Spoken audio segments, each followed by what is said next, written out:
Hello, everyone. Welcome back to Yo. episode 3 at the Dish Podcast. You can find us everywhere you find your favorite podcasts: YouTube, Spotify, Apple, Amazon. I think that's it. Those 4. So maybe not everywhere, but the 4 main Everything's ones. just at the Dish Podcast.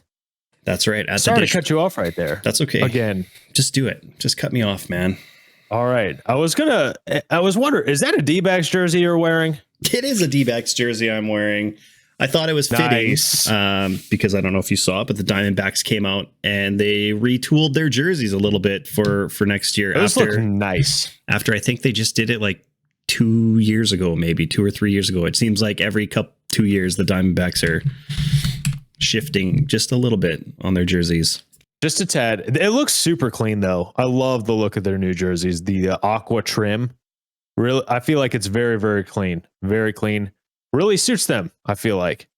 Yeah, the aqua trim is nice. I'm actually sad when I bought this one, which was I think 2018. I've regretted not buying. They had like the white one with a little bit of the aqua trim on it at the time.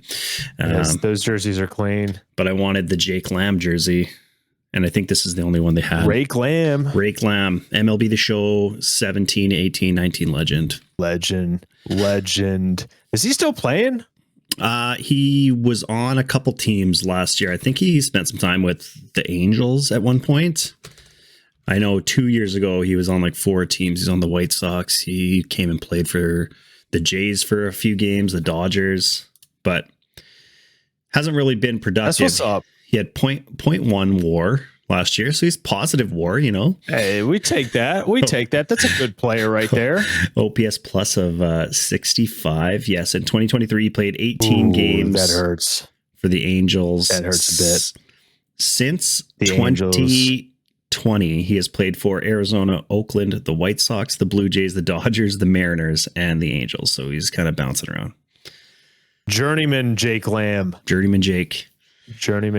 I like that nickname. I hope he gets back to his form though. That'd be great if he could get back to his form. Yeah, I feel like, a lefty bat with pop off the bench is not a bad thing to have, but yeah, Angels have really never had a lefty bat with pop in it. I don't think they've ever had one of those. Yeah, they're definitely not. Definitely not. They definitely won't next year. So, or yeah, this year, this coming year. Never had one that could also pitch either. Definitely never had one of those. Pitch well. So he did pitch very well. Speaking of which, unanimous MVP Shohei. Unanimous MVP Ronald Acuna Jr. When's the last time that's happened? I don't know if it's ever happened before. I don't think it had ever happened that unanimous in the same year for both leagues. That's crazy. What a crazy year by both of them. And imagine Shohei playing like the last month. Imagine what kind of numbers he put up. It would have been unreal. The crazy thing is that imagine Corey Seager playing the first month. Like, that's a good point too. Like, that's a great point. If either one of those guys played the whole year, I mean, obviously, like Shohei was going to win it pretty much no matter what. Almost like by the All-Star break, it seemed. But Seager, really did. Seager made a run for it. I'll say, like, if you had another month worth of whatever his stats were, fantastic year. I mean, 1,000 OPS plus a 170. A lot of people, I think I've heard a couple people say that he was robbed. I don't know if I'd go that far. I think Corey Seager would have had to pop like 20 bombs in September if he wanted to get any first place vote. But even so, yeah, robbed is a strong viewpoint on it. I don't know if I would say he was robbed. You could maybe argue a case that somebody could have voted him, give him a first place vote. But yeah, I can't say that. Like, I've just heard a couple people. I've seen a couple people on Twitter, but that's Twitter. So you're going to find all sorts of takes on Twitter. I think Shohei was easily the MVP, and it's going to be tough for wherever he signs. It seems like you have to beat him to get MVP. If Shohei is healthy on the mound and at the plate for a whole year, it's almost like, how do you beat that for MVP? I don't know how Ohtani is not going to win MVP every year if he plays 3/4 of the year, pitches as well as he has, hits as well as he has. Like, it's almost impossible. You got to break some sort of crazy record. Like, you'd have to hit 75 home runs, maybe. Like, some Judge you have to at least hit 60. Yeah, Judge had a great year too, despite like missing some time. He still got votes. He played 106 games, still had 37 bombs. That's ridiculous, man. And 88 walks. That's a lot of walks in just 106 games. I can't really blame anyone. And now I'm looking at the leaderboard, and JP Crawford led the league in walks. That's just something random that I saw. How weird. I think the Jays probably walked Aaron Judge like 20 times the last 2 series we played against him. Smart, man. Smart. We were desperately trying to cling to a playoff spot. And we said, we don't want you to beat us, Aaron Judge. We'll let, Volpe or somebody else beat us, but not you. Yeah, there was no one else in that Yankee lineup that's really scary, as scary as Judge. Not anymore. I mean, Stanton maybe like a couple years ago, but not anymore. Man, really. I love watching him hit bombs, but it seems like it's almost over. Yeah, he's got crazy pop still, and like hits the ball so hard when he gets a hold of it. But he just, I don't know.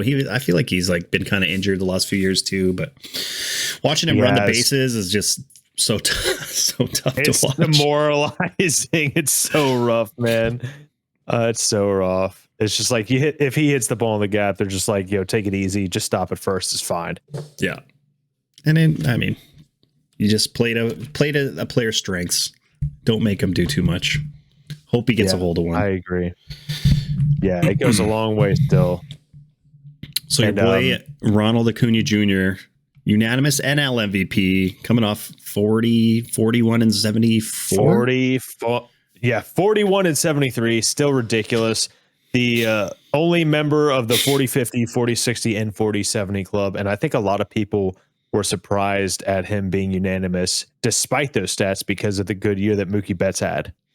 Yeah, up until maybe the last month, I thought like it was close. I think there was one point where I would say it was close at 100%. Almost could have gone either way, but still was in Acuna's favor. And then he's like, no, F this. I'm just going for it. I'm stealing every base. I'm hitting every home run. And he his last, he went off in September, man. Yeah. He went off. I remember the moment where it switched. They were like neck and neck. And then the Braves went to the Dodgers. They went to LA and played them. Oh, yeah. LA. He proceeded to hit, I believe, a grand slam, homered in all 3 games, including the hardest hit ball of the entire season by anybody. I think it was like 120 miles an hour. Yeah, 121.2. At least. Something. That's crazy, man. I remember them showing Mookie Betts' face, and he was just like, he made that face. And I was just like, oh, Ronnie's not messing around right now. He is going nuts. And he hit like, I did not think that 40 bombs was in the works, because I think at September 1st he had maybe 31, and he just proceeded to pop off. Yeah, in September, October, which would have been like maybe one game or two in October, he had 11 bombs and 11 stolen bases that was absolutely wild. 11 home runs, 11 stolen bases, and his OPS was 11-11 in September, October. That's crazy. 11 was the number. 11 was the number. Insane. Jeez, what a year. What a year. Yeah. Crazy. Yeah. I mean, by the end of it, nobody was surprised. Nobody was coming close to touching him either. 8.2 WAR season. Crazy. Even though Mookie Betts had 8.3 WAR, he was just not very valuable in the field compared to Mookie, which I think is why a lot of people wanted Mookie to take home MVP, especially those in Los Angeles. Yeah, obviously you got to take defense into account and value that for something, but I don't know, 168 OPS plus, like, I don't know. Crazy. WAR isn't end all be all either. It's just like, you got to take a deeper look. I mean, it's a very valuable statistic, but it's not like the only thing. Even it says in its definition, it shouldn't be the only thing. You got to take a deeper look into the stats. You can tell that to the warriors on Twitter, because there are some people who absolutely live and die by it, and then they're even like, oh, I only go by Fangraphs WAR, I go by the B WAR or whatever. And it's like, okay, let's just absolutely, let's just enjoy people being good at baseball. We should start the at the dish WAR. We'll come up with some sort of formula that just benefits our favorite players. I'll grab a torch and a pitchfork and go to town with you. Absolutely. I'll send you a torch as well. Perfect. We'll get Jeff know. Probst to snuff our torches at some point. Yes. Jeff Probst, the real MVP. He should have been unanimous. Shout out to Jeff Probst and Survivor. Yeah. Imagine he's listening. Imagine. He's one of our 7 listeners. Yes. Although I just want to say shout out to everybody for clicking on our YouTube and giving us some love over there. Over 200 views in a week, which is pretty crazy, more than I was expecting. That's super cool. Like 40 some hours of watch time on the free agent episode. That's legit. I appreciate you all for watching. We're going to keep dropping these episodes. There's going to be more and more for us to talk about, and we'll keep going anyway. You're the real ones. I do have a question for you, actually. If we're looking at the MVP voting, either league, is there anyone that stands out to you like on the list as far as like placement, or you're surprised they're even on the list or anything like that? Not really for the top, 3. Ohtani, Seager, Semion's kind of the order. I think everybody figured it would be. Yeah, I don't know. I mean, I guess like everybody who got at least one vote kind of makes sense. I mean, the 10th place MVP is kind of. There's a lot of guys you could throw in for 10th place. You got me like Lou Bob, Jordan, Adolis, Judge, Bichette. I'm kind of surprised that Lou Bob wasn't higher. I think that's one of the surprising things to me when I'm looking at the AL MVP race. I figured he'd finish like top 8 or something. Probably just has to do with the fact that his team, like they were so bad. I mean, the Angels are bad, but Ohtani is so much better than everybody else that it doesn't really matter if his team is bad. Yeah, Lou Bob is not Ohtani. He's very great. He's a great player, but definitely not on Ohtani's level. And really, I mean, no one is. No one is. And then in the NL, I mean, Castellanos, Friedel, Schwarber. Swanson, I'm surprised to see William Contreras up at 11.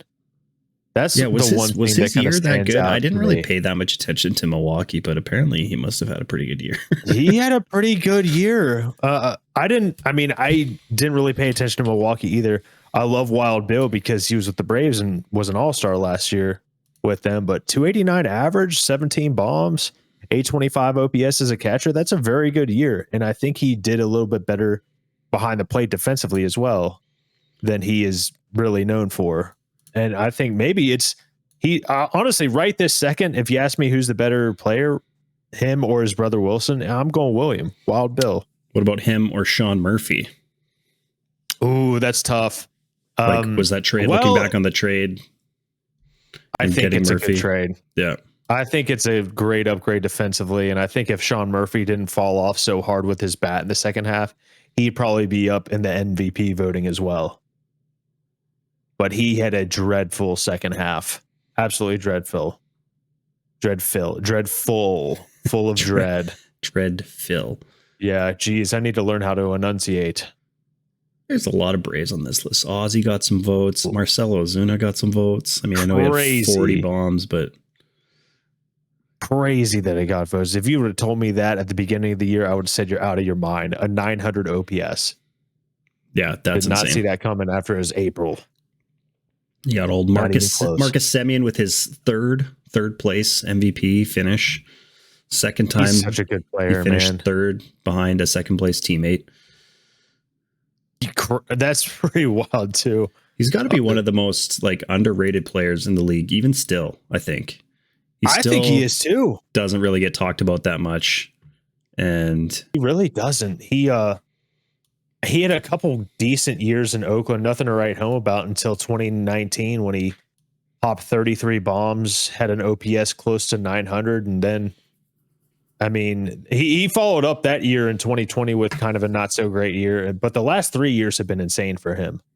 He got off to a really slow start last year, 2022. He signed that big contract, and then I think he didn't hit a home run for 6 weeks. Or something. I forgot about that. And then he just poured it on the second half to have a solid season. Yeah, finished with 26 bombs. And that's a heck of a counting stat when you start out with one in your first 6-7 weeks. Yeah. That's pretty wild. So when we talk about all the awards that have been handed out over the last couple of weeks, was there any results that were surprising to you or disappointing? Or you know what? I feel like this was a year of awards that were just it was almost obvious with a lot of the awards, especially I think rookie of the year. It was pretty obvious who was going to take it home in both leagues. I think Corbin Carroll was absolutely going to run away with it. Same thing with Gunnar Henderson, even though Bibby had quite a good year and Tristan Costas ended up having a solid year. And I think Josh Young was very good as well. But I mean, yeah, he got hurt. Yeah. Because he wasn't even top. He didn't even end up in the final three, Josh Young, right? No, no, it was Henderson, Bibby, and Costas. Right. Costas ended up turning it on as well the second half. I remember him. He did not start out so hot. No, and I think what about you? Is there anything?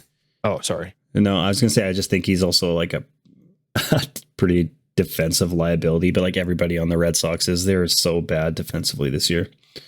Yeah, they're like the Phillies of the AL. They got a lot of just natural DH bats in there. Yeah. Costas, Devers, probably someone else that I'm not thinking of as well. Jaron Duran was good for them this year. Verdugo has some moments here and there. Yeah. Who else? Because I mean, their offense was really good. Justin Turner was really good for them this year. I can't believe how old Justin Turner is. I didn't realize he's 39. Yeah, there's lots of people that are like, oh, maybe he could be a good third baseman for the Jays, and I'm like, I don't know if I want like a 39. Like, I know he had a good season, but it's kind of like those are high risk. Yeah, that is high risk unless it's like a one year deal and it's like the last piece or one of the few last pieces that you need, and it would make more sense for them to go after a lefty in that age range if you're gonna go after someone in that age range. Yeah, we'll see. We'll see what happens. But as far as awards, I mean, I kind of agree with you. Everything was pretty cut and dry. There weren't really too many surprises. The biggest disappointment for me, and it's like I understand why, is that Dalton Varsho didn't win a Gold Glove. Oh my God, I could give you a rant about Gold Gloves. Like, oh my God, it's kind of the biggest. I don't know, the biggest joke of all of the awards, but I mean, him especially, it really is. The problem was that like Kiermaier was injured and we didn't really want to always run two lefty outfielders in our lineup. So he would end up playing a lot of center field. But he Varsho finished with the most defensive runs saved of any player in baseball this year.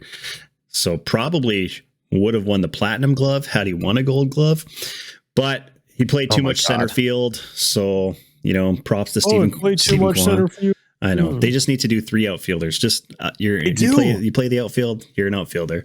Exactly. It makes zero sense to me. Especially if you're going to add something like a utility Gold Glove and utility Silver Slugger. Like, I don't know. Okay, the biggest snub, I think, or one of the biggest, to me, especially since I have a laser eye focus on the Braves, since they're my team. I love Bryce Harper. I love him way more than I love Marcell Ozuna, because I do not love Marcell Ozuna. But Ozuna should have taken home the Silver Slugger for DH in the National League, if we're being completely honest. If we're looking at it as an objective standpoint, Marcell Ozuna hit 40 bombs, had a 900 OPS. Bryce Harper played, half the year? If a little bit more than half the year. Yeah. Yeah. Love Bryce Harper. 293 average, 21 bombs. OPS was 900. So that's very, very similar to both players, but Ozuna hit 40 bombs, over 100 RBIs. You got to give the Silver Slugger to him in that case. I'm not a Ozuna fan by any means, but if we're looking at it objectively, stat line next to stat line, that award should have been Ozuna's. Yeah, I can't argue with you on that. I mean, I don't even know how, who votes for these or how these awards get handed out. Just no idea. Is it like the baseball writers, like everything else? Like, do they vote on this? Who votes on who wins Silver Sluggers and Gold Gloves? No idea. I don't know what they're looking at. Eddie Rosario as a finalist for a Gold Glover is laughable. Oh man, Whit Merrifield was a Terrible finalist. He had a negative or less than 100 OPS plus, and he was a finalist for a Silver Slugger for the utility position. That's embarrassing. That's embarrassing. I mean, obviously, he came nowhere close to winning it, but who won it? Gunnar Henderson. Oh, really? Yeah. I'm surprised. I didn't realize. I don't pay attention too much to the Orioles, but I didn't realize he was shifting around positions, I guess, as much as maybe he was. Yeah, I'm not sure how much he played everywhere, but let's take a quick look, because I think it's mostly just third and short that he would have played. Okay.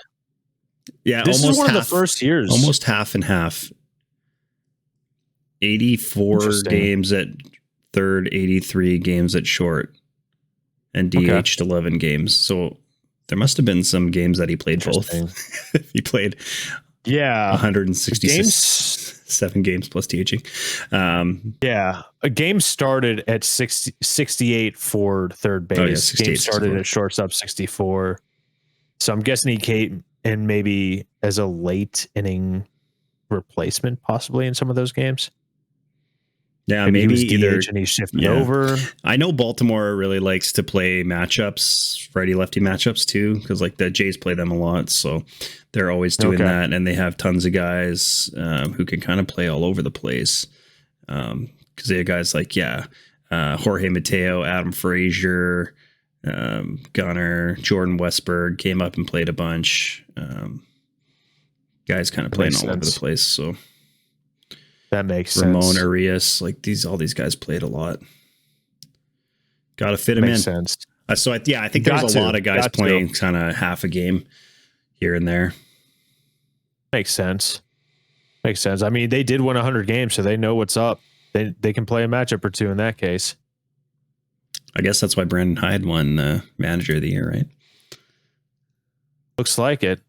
Actually, that was one I was kind of surprised of. That Skip Schumacher won the NL. Like, I know Miami had a really good year for Miami standards, but I don't know if they kind of squeaked into the playoffs. Yeah, agreed. Agreed. I don't know why Craig Counsell's up there. Also, I'm not 100% sure on that. They did have a pretty decent year, but I've heard not many great things about Counsell, or that he's overrated. Maybe they just say he's overrated because of the deal he just got with Chicago. Yeah, we'll see how that works out. Maybe that's why. I feel like Torey Lovello should even. I mean, he is fourth. Brian Snicker with third place. I mean, it is hard to argue him finishing at least top three with them being one of the best offenses ever this past year. Probably the easiest team to manage ever. I know. Like, what does he do? Put anybody out there, they're going to hit 20 to 50 bombs, and you're good. You don't need to really worry about defense. Your pitching is good. 100%. Your pitching's good enough. So just let the guys swing the bats. I'm honestly surprised Dave Roberts isn't higher on this list. I feel like this was the thinnest Dodger roster we've seen in a while, and they still popped 100 wins. Won 100 games. Crazy. I thought they were cooked halfway through the year. I did too. Like, my tweet in February was starting to look real good. But they just win. They just find a way, man. I say that about the Rays all the time. The Rays always find a way, but like the Dodgers found a way this year. Yeah, the player development and the pitching coaching and whatever their pitching strategy is, everything they do as far as pitching for the Rays and the Dodgers, it just works. Everybody comes in there and just shoves. It's incredible. I mean, Jason Hayward had a great year. Like, never would have thought I'd say that in 2023, but here we are. Yeah, I mean, you lose they lost so many guys and didn't even seem to miss a beat when it all came down to it at the end of the year. No. Jason Hayward, OPS plus of 117 in 334 at bats. I think the pitching for them was the biggest surprise. Like, they had probably so many injuries, just devastated by injuries. I looked at a depth chart the other day, and Bobby Miller was their ace at this point, just because Kershaw's gone. It's like, how many people did they have start a man. game? 3, 4, 6, 7, 8, 9, 10, 11, 12, 13, 14, 15, 16, 17. 17 different guys started a game for the Dodgers this year. That's wild. That's a lot. That's so many, man. Oh my God. The Blue Jays, I think, had 8, and their 8th person started the very last game of the year. A guy they called up just to throw in the last game because our postseason positioning was done, and we didn't, because the other thing was if we needed Gossman to pitch the last game of the year, he would have pitched if we would have had to win to get in, but we didn't have to. But that makes sense. Yeah. Besides, just decided to give it to someone random. Just like get out there and try to be somebody. Literally, they called up Wes Parsons from AAA. He finished the year pitching 4 innings, giving up 9 earned runs to Tampa Bay with a 20.25 ERA. Just a throwaway start. Wow. But besides like our top 5, I don't know if you want to, like, if you look at Manoah even started 19 games before he got sent, like before his year was done. You would not think he started 19 games. That's pretty wild to me. I would have said, if you would have asked me how many games he started, I would have said 10, 12 max. I don't know where the Jays finished at the end of the year, but there was a point, I would say like 2/3 of the way or nearing the end of the season, where I think we led the league in games where our starters gave up 0 runs. And surprisingly enough, Alek Manoah actually had 2 starts where he didn't even give up a run this year. Which you wouldn't have thought. 2 of his first 6 starts, actually, but also in 2 of his other first 6 starts, he gave up 5 and 7 runs. So, oh boy, oh my God, that's pretty wild. He actually had 2 other starts where he only gave up 1 run, and like 1, 2, 3, 4 where he gave up 2, but then he just had a bunch where he gave up like 5, 6, 7 runs. So that's rough. Like 3, 4 innings, 6 runs given up. But then we had Hyunjin Ryu come back kind of at the exact perfect time. He started 11 games for us. So there were only 4 games all season for the Jays that like weren't started by one of our main starters. We had the very last game of the year, and then Trevor Richards, one of our long relievers, came in and started 3 games or 3 or 4 games. The first time Manoah got sent down, he started 3 games. So that was it. Like, I was looking, I think it was one of the Braves teams when they had all those guys that had, I think it was 6 or 7. They only used 6 or 7 different guys to start a game in the year. I think that's probably one of the lowest. One of the like 90s Braves teams. Yeah. With Maddox, Smoltz, Glavine. Yeah, they were starting like 35 games a year each. Yeah, they were. Especially Maddox. That was when you had like 34, 35 starts a year.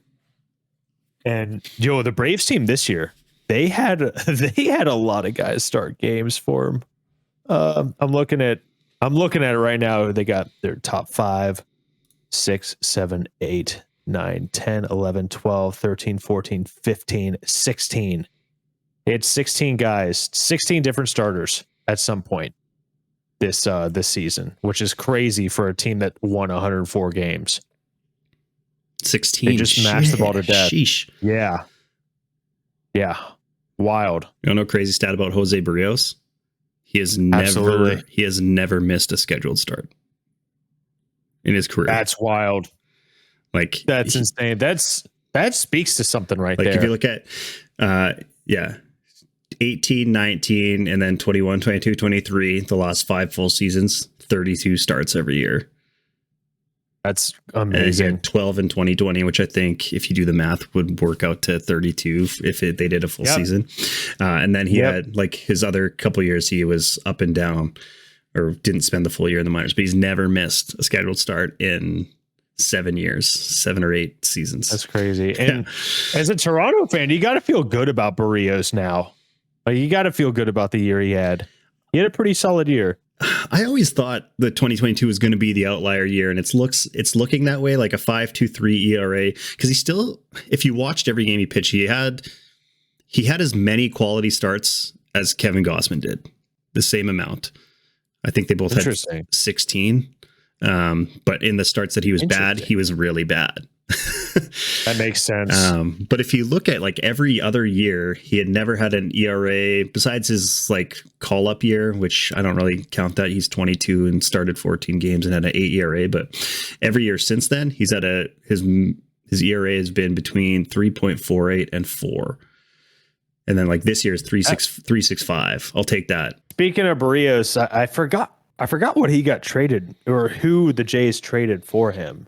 Yeah, we gave up Austin Martin and Simeon Woods Richardson, who I think we had got previously from the Mets or something. So I don't think either of those guys has done anything. I know Austin Martin was kind of at the time seemed like a big piece to give up, but hasn't really done anything in the minors. I don't think he's played in the bigs at all yet. So yeah, I don't think so. I know Simeon Woods Richardson was kind of highly touted, or from what I remember. Not 100% sure, but it seems to look like it's working out for the Blue Jays so far. I mean, that remains to be seen, depending on what happens with those two prospects. Yeah, I mean, last year, who knows what was going to happen with Barrios, and his contract was looking bad. But now, with like the contract guys like Aaron Nola and stuff are getting, Barrios' contract looks like a bargain after last year. Really any guy does. who can start every single game is going to give you a sub 4 ERA and makes like under $20 million a year. Pretty good. Yeah, that's really good. I mean, one of the best abilities is availability.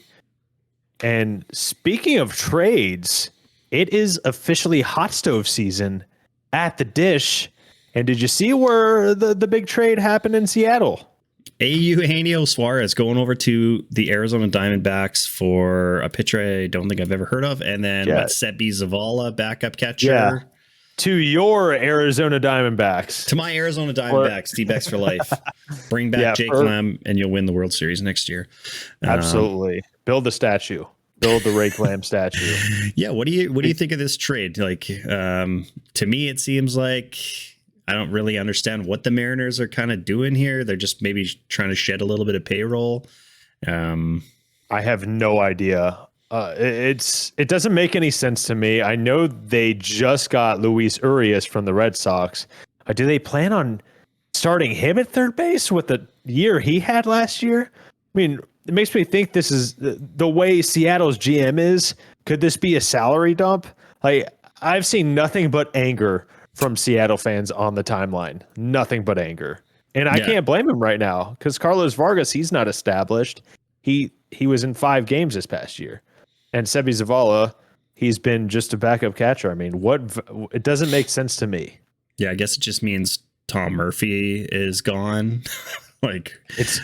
So Tom Murphy's season is over, apparently. I don't know. Are they going to I just don't know where they're going next. What do they do next? Do they have Matt Chapman on the brain? I don't know. Like, there's some other guys out there like Candelario could play third, but it just doesn't make sense to get these two players in return who have done nothing. Pretty good defensive third baseman already who has like 40 home run potential. He had 50, didn't he, one year? 49. He had 49 in 2019. So I don't know. I don't really know the thought process behind it. But right now it screams cutting payroll right now. Yeah, it's just, I mean, the direction that you'd think like with the last 2 years, they're kind of like they just need to get over the hump. They're a couple pieces away from being extremely good. I mean, they're already solid. Their pitching rotation, I think, is some of the most balanced front end to back end rotations out there. Like, you got some really good pieces in the lineup, him being one of them or formerly one of them. So it just doesn't make sense when you're so close to, on the verge of making the playoffs. And once you get to the playoffs, I mean, anything can happen. Yeah, it'll be interesting to see what else happens this offseason for everybody, but especially, them with just where they've been the last couple of years and what might be in store for them this year. But the exciting part about all this is that things are starting to happen. Moves are starting to be made. Yes. The White Sox, I think, picked up, amazing infielder Paul DeYoung. That's right. So I guess it's all the young season, baby, in the South Side. He's coming to replace Tim Anderson. So look out, White Sox fans. And speaking of White Sox, they just went to my Braves and snagged a couple guys for a reliever. And at first, when I first saw this trade, I thought it was a bit of a bummer, if you're picking up what I'm putting down. So the Braves did get Aaron Bummer, lefty reliever, for a whole bunch of dudes: Nicky Lopez, Michael Soroka, I think Jared Schuster, Braden Shoemake, and someone else. Yeah, I think I got all the names right. And on the surface, I was perplexed, I think is a great word. Not an English major, let me remind you. But perplexion is what came to mind at first. But then I realized that the Braves were probably going to non-tender a couple of those guys. And I think the biggest piece that we're going to be missing is Nicky Lopez. He was going to be making $4 million next year. So we shed a little bit of payroll. Aaron Bummer has a couple years left of control. Jared Schuster, Braden Shoemake, they're not exactly major leaguers. Michael Soroka, that one hurts. That one hurts me the most. Love Michael Soroka. He was an all-star in 2019 and just had some bad injury luck with his shoulder and his Achilles. Another re-rupture of his Achilles after his initial rupture of his Achilles. So that hurts. I really hope he turns it around. I really hope he has a really solid major league career. But I think this is a solid piece to the Braves bullpen and ends up being a solid trade. Might as well trade some guys that you're going to non-tender for someone you're going to use for a couple of years anyway, in my opinion. At first glance, it was kind of weird because you just see kind of a 5-for-1 and you expect the one to be kind of a bigger name than Aaron Bummer. But yes. I think it does make sense for the Braves. I mean, it's got a pretty solid bullpen, add another, decent lefty in there with a couple of years, and just get rid of some guys that you weren't gonna be using anyway. So absolutely. And then you went out and signed Reynaldo Lopez, didn't you, too, for a year? A year or two? For 3 years. It's a $10 million per year deal. Oh, yeah, right. I think there's some 3. Yeah. Yeah, I think there's some stipulations in there. I think he's making $4 million the initial year for some reason, and then there might be a buyout or something like that if they don't want to keep him.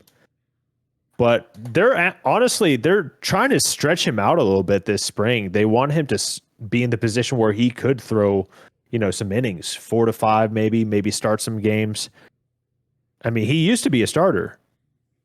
So I don't know if they're trying to have him maybe solve their starting pitching depth issues. But if he ends up not starting any games, he's still a very solid reliever.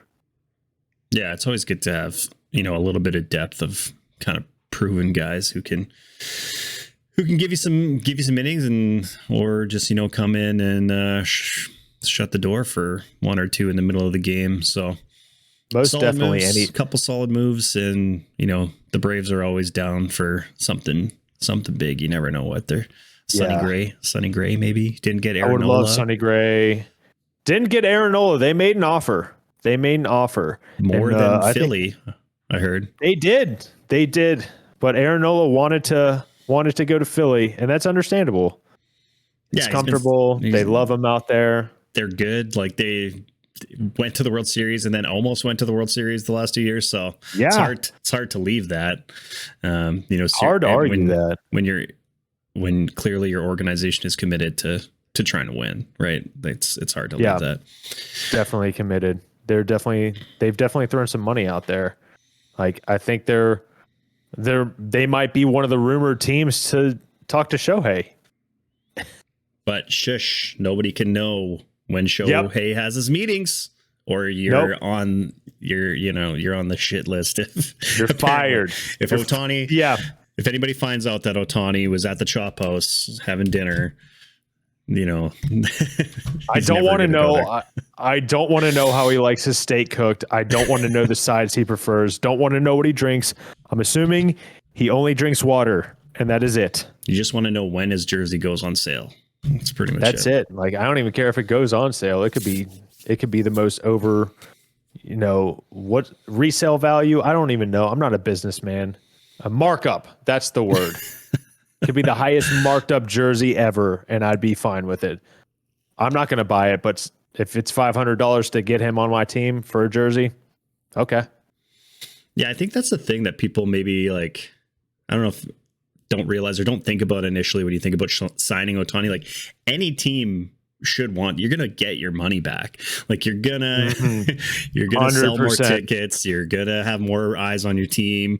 Just in general, obviously, like the international market and the Japanese fans are gonna start watching your team more. You're gonna sell a TV ton deals of merchandise. So much merch. Yeah, there was much merch. Somebody on Jay's Twitter who said, if Ohtani signed with the Jays, like, would you go to more games? Would you buy jerseys? And everybody is like, absolutely yes. I replied, I'm like 100%. I would buy a Shohei Ohtani jersey instantly if the Jays signed him. Yep. I bought tickets to see the Angels in KC when they came to town. I bought them like 6 weeks in advance. I was just like, I'm hoping I luck into a Shohei Ohtani start. I didn't luck into a Shohei Ohtani start, but what I did luck into was Shohei Ohtani hitting a laser over the right field fence. And on the very next pitch, Mike Trout goes over the left field fence. So I can die happy now. Yeah, so to see two guys go back to back, that's those are two pretty good guys. I saw Vlad Jr. and Brandon Belt go back to back this year, so that was kind of cool. That's super cool. Out in Seattle. That's very cool.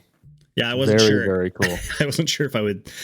At that point in the season, I wasn't sure if Vlad would hit another home run for the rest of the year because he won the Derby and then he hit a home run in his very first at bat after the Derby, and then he didn't hit one for like it was like another 2 weeks almost, and then he hit 2 out of the 3 games that I saw him. So I was happy with that. Somehow finished with 26 on the year, so I'll take it. That's what's up. It's tough to. I went to a Braves Phillies series. Speaking of the Phillies, and the Braves only hit 1 home run that entire series. I was in the bathroom for it. I'm such an L spectator. Yeah, it's bad. It's embarrassing. I can't believe I just let everyone know. But yeah, you can't unknow that now. So was that recently? No, it was in 2018. Oh, okay. Yeah, I was like Ozzy Albies hit the first hit the bomb. That happened to me once. I was in Minnesota at Target Field for a J series, and we went to the game a little bit late. We were like, oh, whatever, we'll by time we get their seats, it'd be like the second inning or something. And as we're walking on the concourse, the Jays hit back-to-back home runs that we didn't see. So it's that's so brutal, man. You got to be kidding me. So I hope they hit some more for you. Since then, I don't remember if they hit any after that or not, because we went to a game the next day too. I think they maybe did, but since then I'm like, no, I'm like, I'll go early. I'll get my food and like my beer or whatever. And then I'm just going to like sit there basically the whole game. I'll just have to go to the washroom or something. I don't like to get up because I don't want to miss it. I don't want to miss one pitch. You can't miss it. It's rough when you do. It's not fun. You hate to see it. All right, so I want to talk about a little bit of maybe rumors. Big rumor that I saw, obviously being Jay's fan, Jay's Twitter, is I saw like not a million. Let's say 20 people post today about the Chicago Cubs are apparently pushing really hard, or there's a good chance they're going to trade for Bichette to come play third base in Chicago. And I was like, what are these people talking about? This is like, I don't think there's any truth. That is to wild. It. I don't think there is either. How many years of control does Bichette still have? Bo has 2 more years. So last year before this season, they bought out his arbitration years. So he's getting, I think 2024, he's getting about 12 million. And then 2025, I think it's about 17 or 18 that he gets. And then when he's done that, he'll be like 27 years old. Something like that. Okay. Ish. So he's going to be a young free agent whenever he hits that market. If he does hit that market. Yeah. Him and Vlad are going to be free agents the same year after the 2025 season. We'll see what happens with those guys. But the Blue Jays have absolutely no reason to trade Bichette. You're not really going to upgrade from that. No. The asking price from the Cubs would be insanely high. I don't think he wants to play third base. Like, I know he loves playing shortstop. Whether he's, a good defensive shortstop or not can be debated. But if you look at what shortstops are getting paid, even if you're not good defensively, look how bad of a defensive year Trey Turner had this past year. Obviously he picked it up offensively, at the end of the year in the playoffs. But you look at what those guys are getting paid compared to like most third basemen, most second basemen, especially because Bichette could easily be the best second baseman in baseball, but that's like a $15 million a year pay cut, even to be like the 10th best 100%. Shortstop. I think after Altuve, I think the AAV just drops off for second baseman. Maybe Marcus Semien and Altuve would be up there, but other than that. So, 100%. I agree. It just doesn't make sense to trade Bichette when you're kind of in like a win now mode, unless you got multiple guys who could be in that lineup every day. Unless you got like 2 or 3 guys who would contribute immediately, who would be around for a decent amount of time. And then I don't know if are you willing to mortgage the future for Bichette if you're Chicago? Like, what would it take? I imagine it would take a couple really amazing dudes and amazing players and a couple top tier prospects. Like, you would think Pete Armstrong would have to be in that deal. Yeah, him probably. A lot of people like the Jays who are firing back at it. They're like, we want Christopher Morel, we want PCA, we want maybe another major league ready guy and another whatever minor league guy, whatever. But I don't think the Cubs are wanting to do that. The only thing it sounds like they're saying is the reasoning for the Cubs to do it is that they have more to show Ohtani if they're trying to pitch to him like, hey, we're making these moves, we're going to bring in Bichette, we're going to sign you. But then at the same time, it's like, if you're the Blue Jays, like, obviously you don't want another team to have a better shot at getting Ohtani than you, so you're gonna be we'll keep all these really good core young players we have, Bo and Vladdy and Kirk and our pitching staff, and like we'll add you to that. Maybe we'll add somebody else, a Yamamoto. Absolutely. Who knows, like something crazy. Like, it sounds like everything I keep seeing is the Jays are ready to do something crazy and do something big and look out for some stuff to start happening. Yeah, I agree. So we'll see. That would be just a crazy move.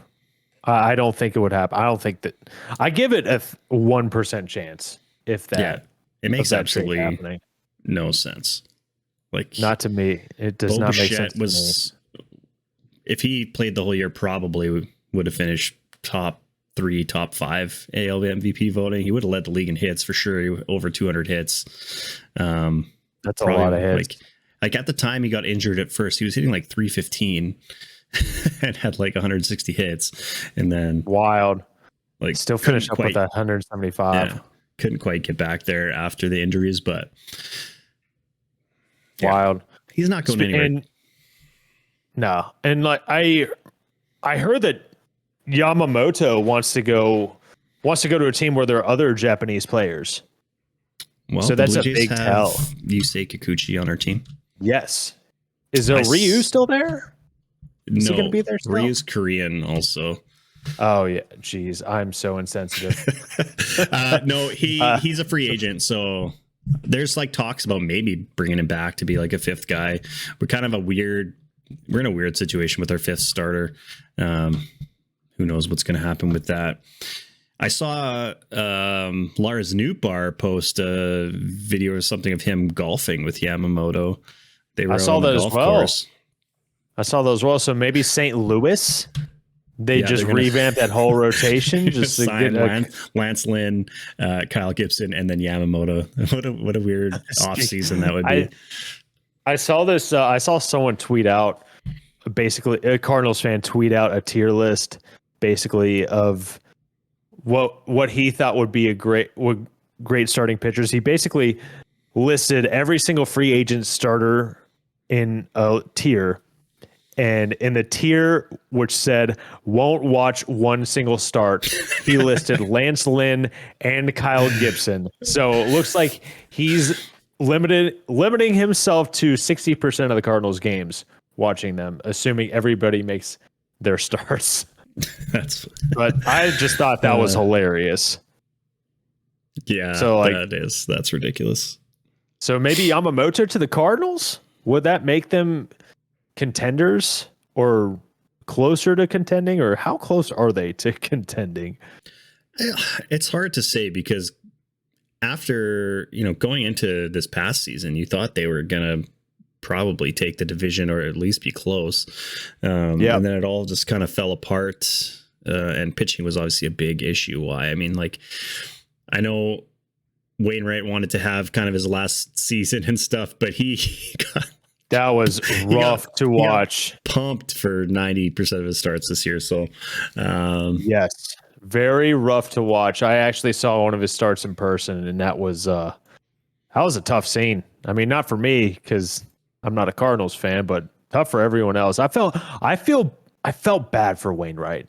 It was just, it looked miserable.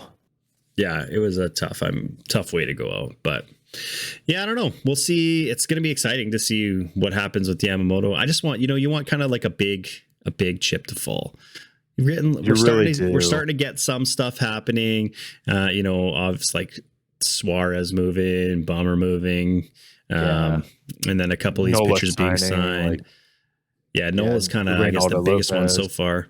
But it wasn't really like a surprise. It doesn't feel that big just because he went to his former team. So it really feels like nothing happened. Right, and it's not exciting. No, it's unless not you're exciting a Phillies at all. fan, I guess. Like for everybody else. Yeah. And then is it like boring? Is it even exciting if you're a Phillies fan, or is it just like breathing a sigh of relief? Like I don't know if it's like, we got Nola because you've had him for years. I feel like it's a return from the edge of your seat moment or exhale moment, if that makes sense. Yeah, it's still exciting. Absolutely. I don't know too many Phillies fans, but nobody's going to be disappointed with it over there. Absolutely. I don't mean that in like a bad way, but it's a different excitement to bring in like a new guy than bringing back someone who's been there. It's a great excitement, each one of those, but it's different, if that makes any sense. That was like for us, like after 2021, we're like, are we going to re-sign Robbie Ray after his Cy Young year? And then we didn't. But then we got Kevin Gausman, and it was like almost the exact same contract those guys got. And it's obviously worked out well, but it's same thing with Freeman. Exciting to Freeman gone and Matt Olson. Yeah, before he was even really gone. I know, right? It was wild. Like I had been, whenever I wasn't working, I'd be refreshing Twitter it was bad. It was bad. Refreshing Twitter so much. Can you imagine being Alex Anthopoulos in that situation and just like how insane like that week or that couple days would have been? It's brutal. It is brutal. I'm so happy he like puts away his emotions when making these moves. You could tell he was torn up about it. I remember the interview. He was like holding back tears basically that he just that he had to make to just kind of like let go of a guy like Freddie Freeman. Like it really is. But if you do that, if you do that, you're gonna set yourself up for success and make it easier to make those tough decisions with players you love, like what he just did with Michael Soroka and Kyle Wright too. It's kind of how you got to be. He's never been afraid to make moves. Yeah, never. I'm lucky. I'm a very lucky boy. He was starting to, he turned around the Jays in early 2010s, and then that's dipped. Awesome. Oh man, that's brutal. But I think who else is in a brutal situation? I think as far as GMs go, the Yankees. Cashman's got to go. He's just been there too long. Like I think you just need somebody new. Like I agree. Been there forever, like 20 something years, hasn't he? Almost. I think so. He's like, you know what? I think we're pretty good. And like, no one thinks that. No one thinks that. Yeah. And that savage comment he had about Stanton, where he was just like, it seems like injuries are just a part of his game. I was like, wow. Yeah, that's what you want to hear, right? Yeah. And I think what someone pointed out when he said that was that Stanton's agent was also, I think, Yamamoto's agent or someone crazy, someone big like that. Yeah, I think that's who it was. Yeah. Like that's a bold strategy to, firing off comments like that. Yeah, I don't When know you if share you're the same agent. if you're a Yankee fan. I think right now you're basically just hoping all these young guys pan out. Like I don't think anybody's really looking to go to New York. Maybe you get a guy like Bellinger. Like obviously you can afford whoever. Yep, absolutely. But it just Absolutely. yeah, I don't know. It doesn't seem like really quite the destination for guys that it was, like 5-10 years ago. Yeah, it really isn't. It's a different time in New York. And this is the first time that I can remember, maybe since the Jeter days, where you have prospects actually coming up that were through the farm system. Yeah. Like, which is interesting. I mean, I really like Jason Dominguez. I really like Volpe. And it sucks that Jason Dominguez got hurt because he had such a good sample size. Like, he did so well in, his month or so in the bigs? Yeah. Yeah, he was playing really well. It was really, really refreshing to see because he had so much hype, still has so much hype. And it was he had 31 at bats, 258 average, four home runs in those 31 at bats. I mean, that's nothing to scoff at. That's pretty solid. I mean, such a small sample size though. Yeah, you take Verlander deep in your first game. It's not a bad thing to have on the resume. I forgot about that. That's pretty wild. Game 1. Yeah, if That's I'm a incredible. Yankees fan, I'm just kind of, I don't know. I'm not really happy right now. I'm not either. As me being the opposite of a Yankees fan, it kind of makes me laugh. I don't really care. Like, down with the Yankees. They can go eat dirt. I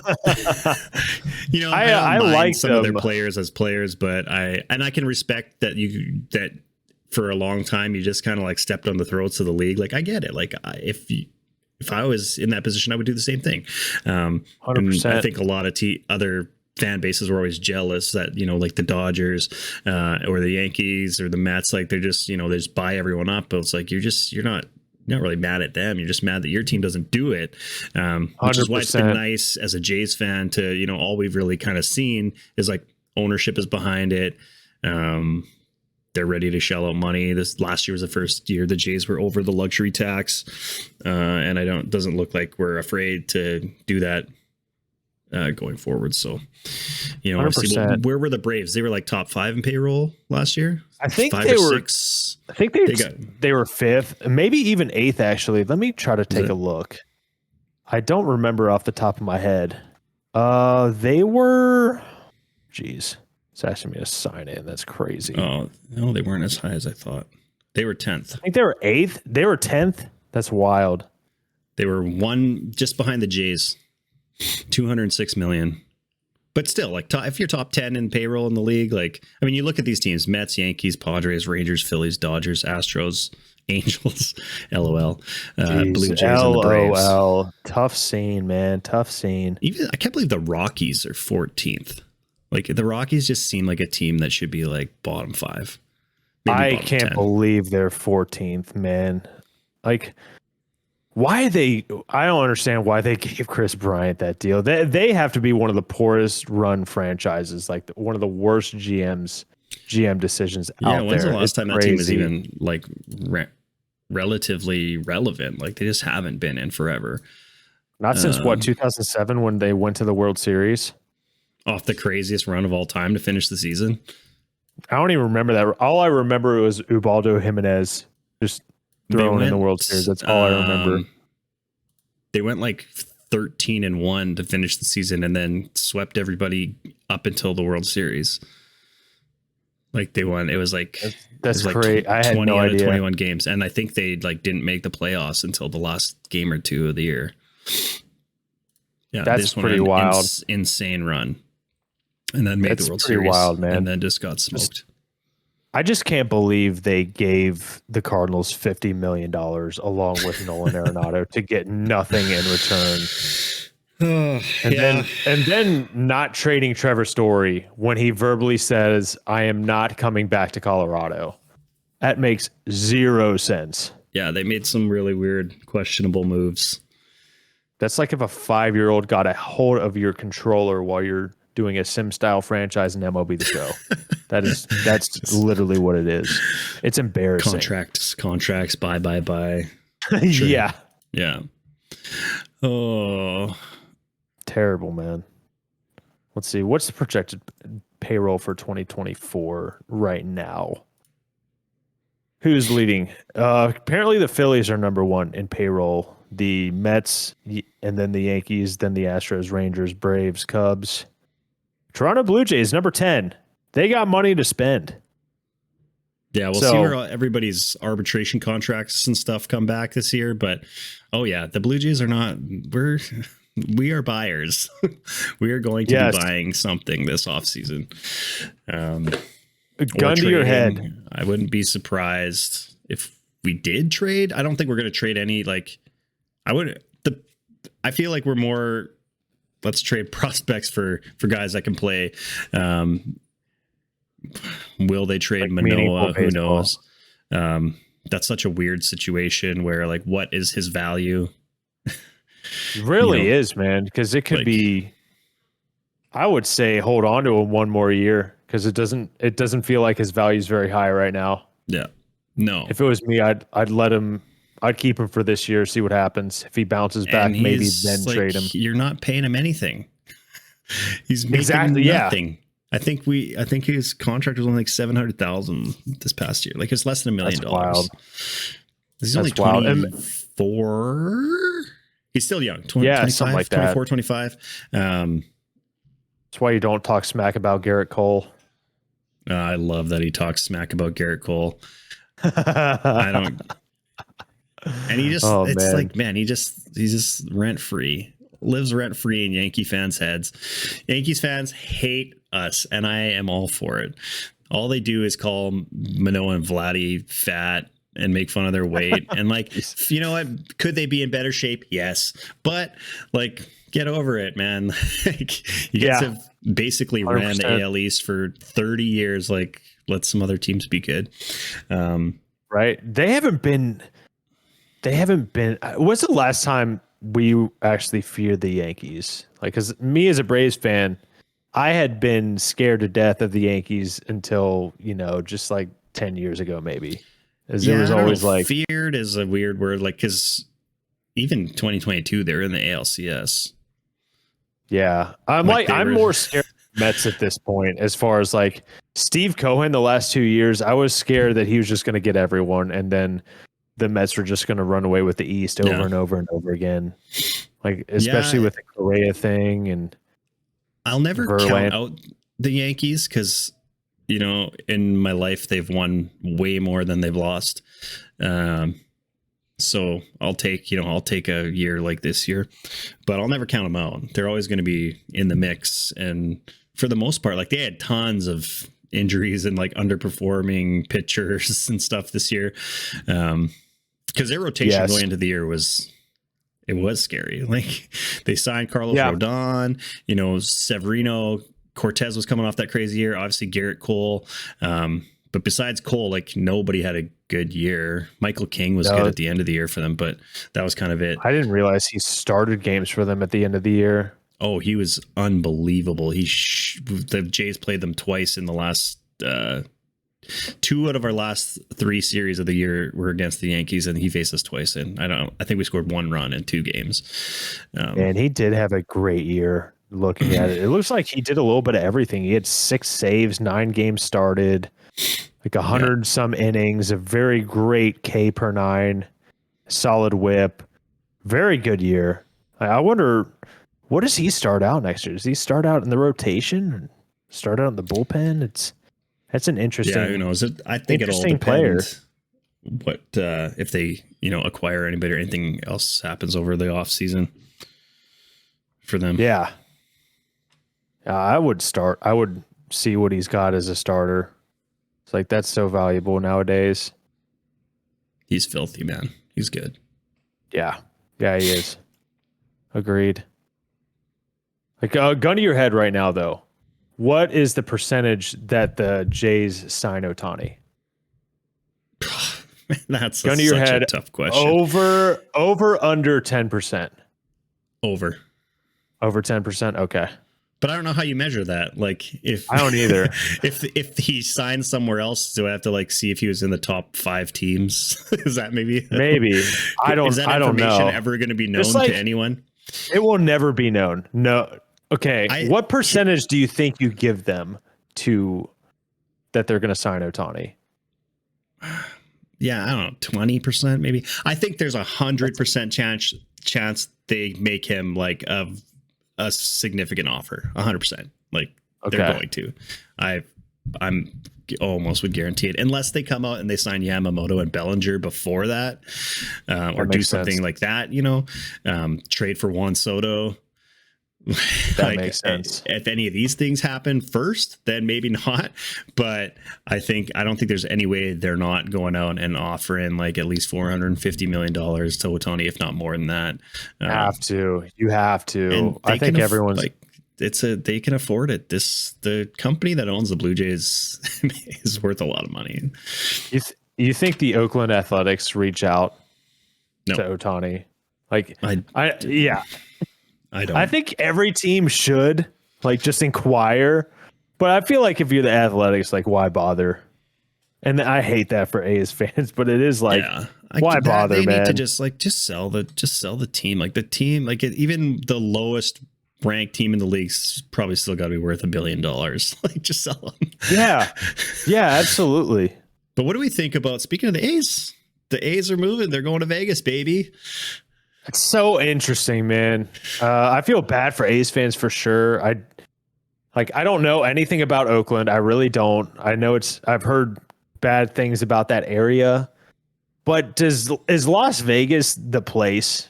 Is it a correct place to have a professional baseball team? I just feel like they're not going to be able to get amazing loyal fans just because it's Vegas, and like it's more of a tourist destination place. I feel like it depends maybe if they're any for good or not. Team, I think that's if they can be competitive when they move there. If you look at, like, I don't know how much you follow hockey or not, but the Golden Knights moved to Vegas and they made the Stanley Cup final like the next year, and they won last year. That's amazing. Like, and I'm not been there. Like, I'm not saying there's many years. Sorry, they haven't been there very many years, and they've like been good. So if you can be good. And I mean, you're Vegas. I think you're going to draw a crowd like almost no matter what. That's probably true. And I'm not saying there can't be loyal fans in Vegas. It just doesn't. Loyal is I don't know. Maybe it's not the right term, I guess, because you're probably going to. I don't know. It's interesting. I feel like there's a lot of layers to it. Yeah. Plus, someone brought up they're going to have to play day games in the summer in Vegas when it gets to like 115 degrees or whatever. Like that could be an issue. Let's build a dome. That makes sense. You would assume it has to be. Like if you look at like Chase Field, or is there anywhere else who plays in the desert? That's kind of Arizona. I think it's Arizona. Or like Texas, like both of all the. Like if you look at like in Arlington or in Houston, they're both like semi-covered or fully covered. Like Texas is like fully indoors. So I think you'd have to build something like that, but you could build something crazy if you're in Vegas. Yeah, you have to. I feel like. I don't know. I think it would be fun.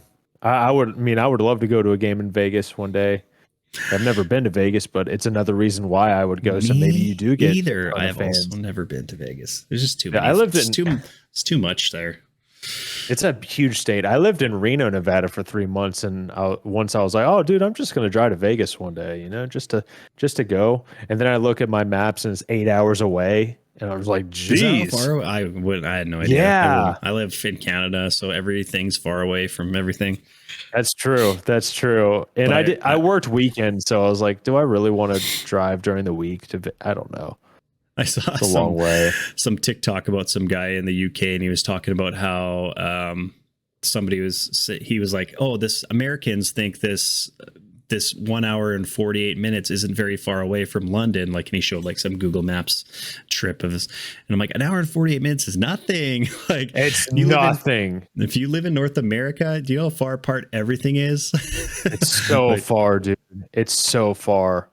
Oh my God. I took my first work assignment and I drove from, I had to drive 4 days to get there. Where are you from originally?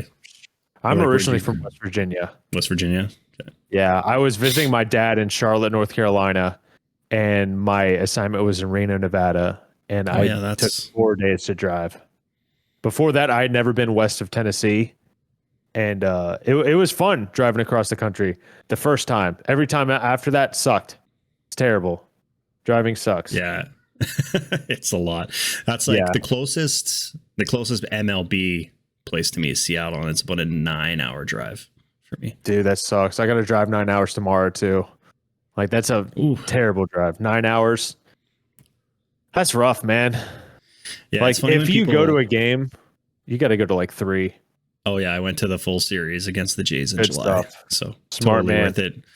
Met my cousin there. He flew down and I drove there, and then it was nice to like have a car there, but also that's cool. The brutal thing was it ended up being the same weekend as back-to-back Taylor Swift concerts. So everything was just so expensive. Hotels, Airbnbs, everything so expensive. Parking was ridiculous. It was one of the craziest things I've ever seen, because in Seattle, T-Mobile is right next to the football stadium, right across the street. So that's where the concerts were. And then the 2 days, the Saturday, Sunday that the concerts were on, it was day games. So the games were letting out as like everybody was starting to go to the concert, and it was like this crazy, ridiculous mix of, so I don't know how much you know about the Jays series in Seattle, but it is like Canada floods down. It's 75% Jays fans at an away game. That's wild, man. That must have been fun. Wild, dude. It's so much fun. It's like, the games almost sell out. So there's like 40,000 people there, probably 25 to 30,000 Jays fans. So, and the Mariners fans get into it because you're just kind of going back and forth. And then obviously it was brutal because Teoscar Hernandez walked us off in the first game. Former Blue Jay legend. Former Blue Jay. That's rough. But it's just like Canadian fans in blue leaving the stadium as all these like teenage girls in sparkles and pink are going to the football stadium. It was like the craziest mix of people I've ever seen. And then just that's so many hilarious. people. It's basically 100,000 people in a 2-block radius. Right. Yikes. Over 100,000 probably.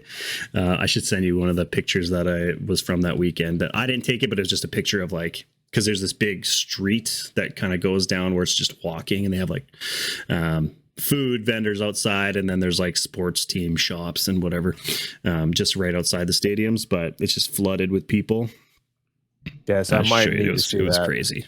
It looks like they just won the World Series or the Super Bowl or something, but it's just Blue Jays fans wild, man. and Swifties. Yeah. Just all together. Yeah. That's wild. Why does Taylor Swift like go to cities that we are around? I don't know. So she can clear $1 billion in a year, I guess. I would retire like so fast. My cousin and I looked just for like shits and giggles. We're like, how much is, if we wanted to go to a Taylor Swift concert, how much does it cost? And the cheapest ticket the day of was like 600 American dollars, I think. That's insane. I would never do that. I'm not like a big music guy anyway. I'm a podcast listener on the road nowadays. I listen to like the same 400 songs over and over and over again.